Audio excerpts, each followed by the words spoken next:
destruiu a seleção brasileira com 2 gols, comeu o Brasil com farinha e se tornou o vilão responsável por essa eliminação ridícula. E aqui estão os vilões barra carrascos de cada eliminação do Brasil em Copas. Mas para comemorar o maior jejum da história, com o pior Brasil da história, na pior campanha da história, você não pode sair desse vídeo, porque e se a gente relembrar o carrasco do Brasil em cada Copa do Mundo, o jogador responsável por cada eliminação desde 1998 até os dias atuais, você vai ver que tem algo que se repete, meu amigo. Realmente. É, né? Partiu relembrar momentos que não são agradáveis. Cringe. Mano, seleção aí, ó. Tô de preto hoje, de luto, né? De luto pelo Brasil que se faleceu, né, rapaziada? Você vai ver que o Haaland é apenas uma fagulha num capítulo horroroso da seleção brasileira. Até agora eu tô sem acreditar. Essa eliminação foi muito mais ridícula do que eu esperava. Realmente eu fiz um vídeo aí que, pô, acho que a grande maioria de vocês assistiu, né? No momento do fim do jogo. Foi uma eliminação mais com gosto de vergonha, né? Do que de qualquer outra coisa, mano. Foi horripilante, rapaziada. Acho que é a eliminação mais vergonhosa da história da seleção brasileira aí. Então, em homenagem a isso, vamos relembrar quem foi o cara. Não. Não supera o 7-1. Do Brasil em cada Copa do Mundo. Agora o povo brasileiro compete pra ver qual foi a eliminação mais feia. Que chato isso, tá ligado? Tá? Já chega deixando o like nesse videozão aqui. Se inscreve aí no canal Vitorando Fute. Comenta sua indignação aí embaixo, principalmente. Oi? Rapaziada, que vídeo alegre!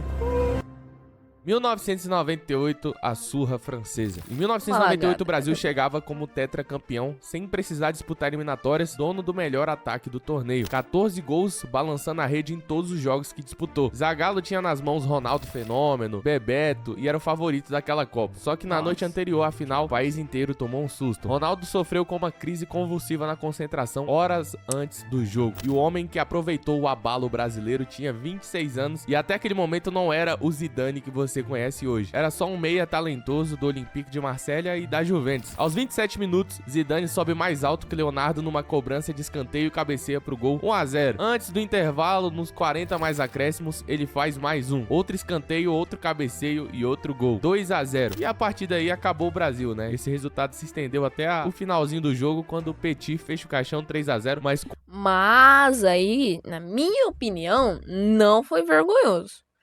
Ah, mas gente, 3-0. Tá. O time era muito forte da França, quanto do Brasil. Então, assim, eu não acho que foi eliminação feia. Porque o Brasil chegou numa final de Copa do Mundo, vinha já como campeão e na próxima já ganhou. Então, tá ligado? Tipo, hoje em dia o Brasil é eliminado hoje, na próxima Copa também vai ser, aí na próxima também, e não ganha, tá ligado? Se na Copa passada o Brasil ganhasse, e nessa perdesse humilhantemente, na próxima foi lá e ganhasse, aí é diferente, tá ligado? É uma coisa totalmente diferente, cara. Totalmente. Com certeza o vilão da Copa de 98 foi ele, Zinedine Zidane. As imagens estampadas em todos os jornais eram dele, Zinedine Zidane. Acabou com o Brasil em 98. Então o primeiro vilão do nosso vídeo é ele. 2006, o time dos sonhos que só existiu no papel. Depois do pentacampeonato de 2002, o Brasil montou o que a imprensa batizou de quadrado mágico. Ronaldo, Ronaldinho, que era até então o melhor do mundo, Kaká e Adriano. Só que dentro de campo aquele time nunca funcionou como um time de verdade, né? E a gente sabe disso. E do outro lado, esperando nas quartas de final, estava de novo a França, só que agora com o Zidane de 34 anos, quase aposentado, jogando a última Copa da carreira, como se tivesse guardado ali a última grande atuação pro Brasil, mano. Zidane dominou o meio-campo do primeiro ao último minuto, e aos 57 minutos do segundo tempo veio o gol. Zinedine Zidane cobra a falta dentro da área, a bola atravessa toda a extensão da área e Thierry Henry sozinho na segunda trave faz o gol. Fim de jogo, fim de sonho, mais uma vez aquele sentimento de derrota gigantesco. E nessa Copa de 2006, né, rapaziada, o grande vilão aí, eu acredito que foi o Thierry Henry. Apesar do Zidane já ter um histórico aí, o Henry foi ele que faz o gol, então os rostos que apareciam eram do Thierry Henry. Eu lembro que nessa época ele falou que o Brasil era muito destacado no futebol porque não investia em escolas, mano. Eu lembro disso, então o Henry era muito odiado. Tô ligado, tô ligado. Vamos aí colocar de o vilão de 2006, ele, Thierry Henry. 2010, a virada ridícula. Sob o comando de Dunga, um Brasil mais pragmático, mais recuado, já não era mais um Brasil que encantava o mundo, né? Mas que chegava à África do Sul como um dos favoritos, vindo de títulos da Copa América e da Copa das Confederações. Aos 10 minutos de jogo contra a Holanda, nas quartas de final, mais uma vez, Robinho Todo abre mundo o já placar sabe. depois de um passe de Felipe Melo. Mas o acontece? segundo tempo começou e aos 8 minutos veio o primeiro soco. Sneijder cruzou da intermediária, a bola passou por todo mundo, inclusive pelo goleiro Júlio César, e desviou de leve em Felipe Melo. Ah, mas também aquela Holanda que chegou na final e perdeu pra Espanha porque quis. Foi uma Holanda gigantesca, tá? Uma das maiores Holandas que já teve. Eu não sei, se pá, a maior Holanda, tá? Porque também tem a Holanda lá de Cruyff, que ele lá era embaçado também. Era embaçado. Mas, se pá, uma das melhores Holandas que já teve na história do futebol.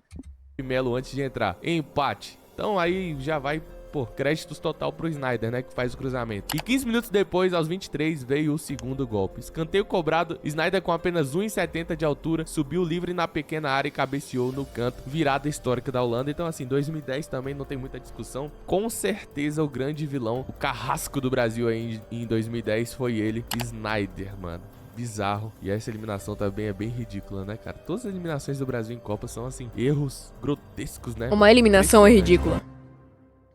2014, a vergonha final. O Brasil sediava a Copa, era a chance de conquistar o Hexa em casa, 64 anos depois do Maracanaço. O cara pulou a Copa, ele pulou a Copa de 2002, que o Brasil foi campeão. Por que ele não pula de 14? Sim, ninguém não se importa, sabe? Não aconteceu nada de importante nessa Copa.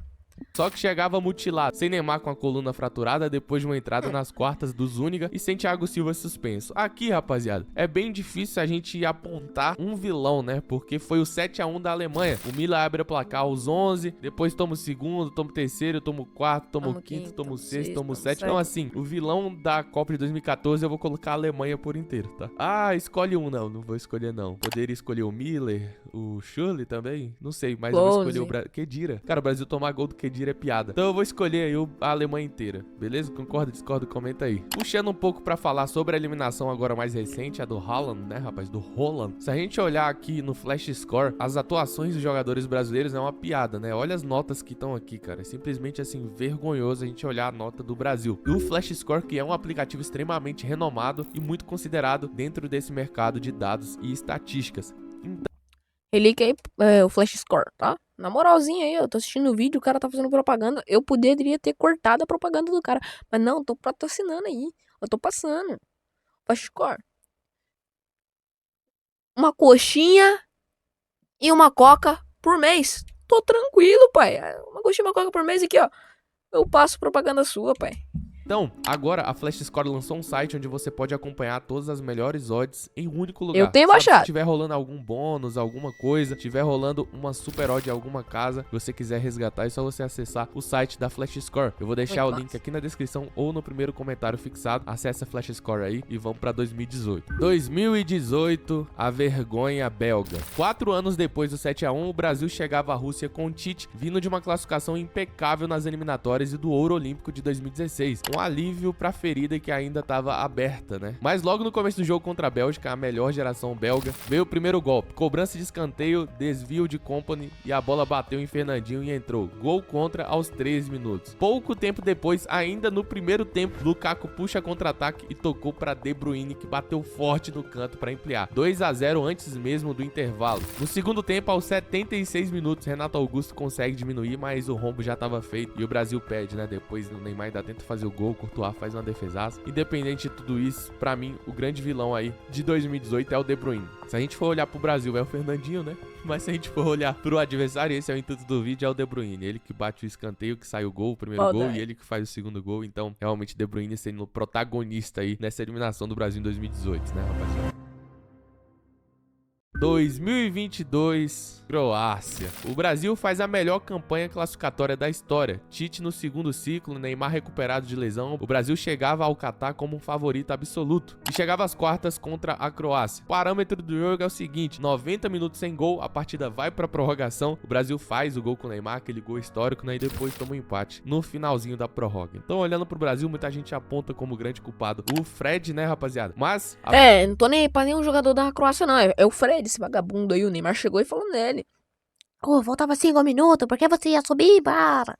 Apesar do Petkovic ter feito o gol de Tchau. empate, eu acredito que o grande vilão dessa Copa de 2022 É o foi o Fred. Livakovic, o Não, goleiro que também. acabou com Também. o sonho do Brasil e defendeu pênaltis. E mais uma vez Todo foi goleiro o contra o Brasil grande vira o vilão Neuer. do Brasil aí, né, rapaziada? E 2026, o gigante norueguês. Ancelotti, o primeiro treinador estrangeiro da história da Tchau. seleção, era aposta de Saudade. peso, nome vencedor, 5 Champions no currículo e simplesmente fez o que o Aconteceu Brasil ontem. menos esperava. Posicionou o Brasil pra jogar contra a Noruega como um time pequeno. O Brasil jogou como se fosse Nova Iguaçu. Isso pra mim é surreal, né? E se a gente for analisar todo o contexto, os 2 gols do Haaland ainda saíram barato pela atuação ridícula do Brasil, principalmente pela premissa básica que a gente conhece de que quem não faz leva. Então o Brasil errar o que errou, errar pênalti, é um sinal gigantesco de uma seleção fadada ao fracasso, né, rapaziada? Os 2 gols do Haaland são apenas pra botar a última colher de areia, né, de pá, jogar a última colher de terra em cima do Brasil, a última pá de terra em cima do Brasil, porque realmente foi uma seleção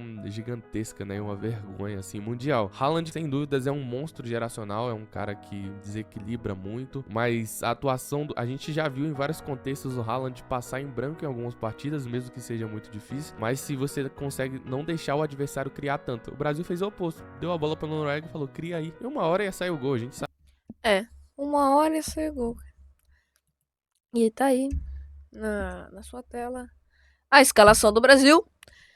Tomou 2-1, né? Pô, triste, né? Brasil, né? Nem falar nada. Como ele tinha falado, não estou na Flash Score, estou no Google, né? O top do top. O Brasil vem com uma escalação assim que é a mesma que ele usou nos últimos 3 jogos. Tá, teve gol de Neymar, teve um quase gol de Endrick. Assim, eu não tenho muito a falar, tá ligado? Eu só sei que, mano,